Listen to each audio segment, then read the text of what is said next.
Supporting staff during evacuation, displacement, and shelter in place. Whether it is due to conflict or a natural disaster, being evacuated or instructed to shelter in place is unavoidably stressful. During these sorts of experiences, managers play a vital role in shaping how their staff experience these events and how well they cope. This video will provide managers with information about how they can support staff and promote well-being before, during, and after events that lead to evacuation, displacement, or shelter-in-place orders. Before evacuation, displacement, or shelter-in-place orders. In many cases, the decision to evacuate some staff and/or instruct staff to shelter in place will occur after a period of escalating tension, threats, or increased risks. During this time of waiting and watching, managers can take several steps to support the well-being of staff they supervise. Make supporting the ongoing employment and well-being of staff a high priority. Reduce normal workload pressure as much as possible. Recognize that staff are anxious and unlikely to be able to focus on work. Ease their uncertainty about future employment as much as possible by reassuring staff that your organization intends for them to keep or return to their jobs. Also, keep them working in their roles or a suitable short-term emergency response role as much as possible.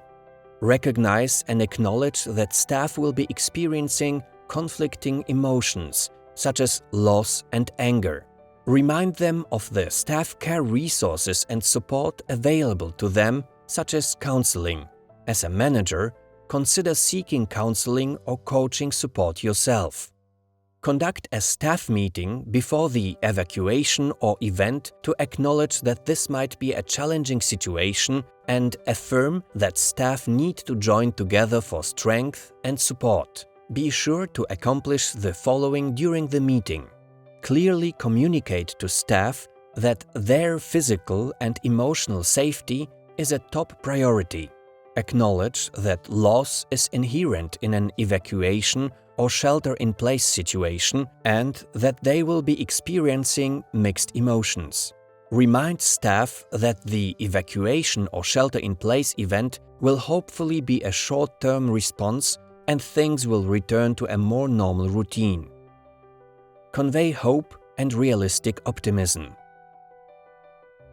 Encourage staff to practice self-care.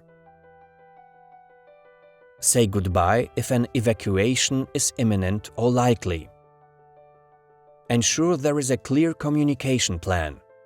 If a phone or radio tree is in place, test it before the event to ensure everyone knows what to do if a person cannot be contacted. An effective communication plan will establish how you will contact each other to pass along information, how often and when you will communicate, as well as when and where you will assemble after the event. If communication will occur via SMS text messages, tell people when they can expect to receive messages so people can conserve their mobile phone batteries and only turn them on during the specific time window. Update staff regularly regarding any security concerns and plans for evacuation or shelter-in-place orders. Staff feel more in control and respond more effectively when they know about the context and likely organizational response. During evacuation, displacement, or shelter-in-place orders. When an evacuation is occurring, staff are being internally displaced and/or shelter-in-place orders are ongoing, managers can support staff in several important ways. First, listen to your colleagues share what they are experiencing. Ask your staff and colleagues how they can take productive action in their current circumstances. For staff being evacuated, do everything possible to ensure logistics have been attended to, that the evacuation proceeds smoothly and safely, and that evacuated staff have comfortable and safe temporary accommodations while next steps are being considered.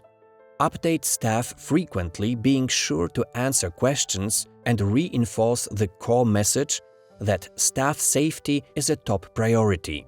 Facilitate contact with family and other loved ones from whom staff have been separated, such as by providing phone credit or access to a phone. Do not make promises or offer assistance that is outside your control.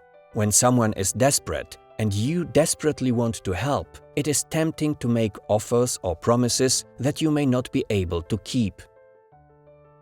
After evacuation, displacement or shelter-in-place orders. Sometimes a crisis and security situation deteriorates quickly and unexpectedly. In such cases, managers should be prepared to take several actions. Locate all staff to confirm that they are safe. It is possible to commence work operations and some emergency response activities while the process of accounting for staff is underway. Recognize that internally displaced staff will likely have acute financial needs.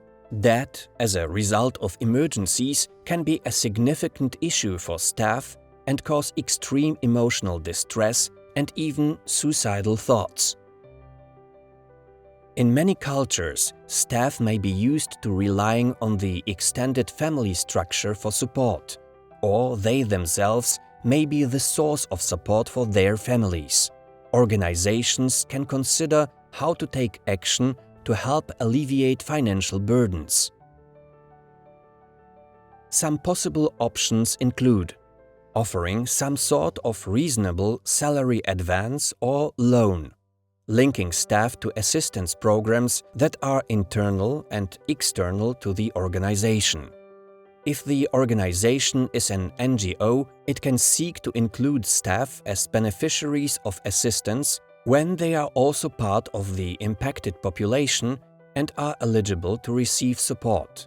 Managers should also recognize that staff who have been sheltering in place will likely have urgent physical and psychosocial needs. Help them to ensure that their families are safe and being well cared for. You can provide staff time off to address family needs using a rotating schedule to prevent extreme programming challenges.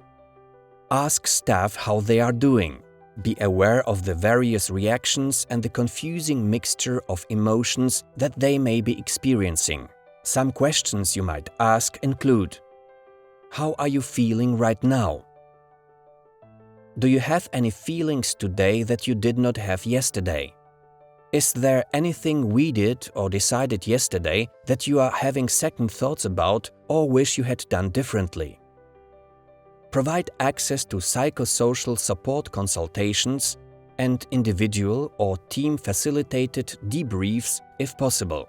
Survivor's guilt, suicidal thoughts, extreme mood swings and feelings of despair and hopelessness are relatively common in these sorts of situations.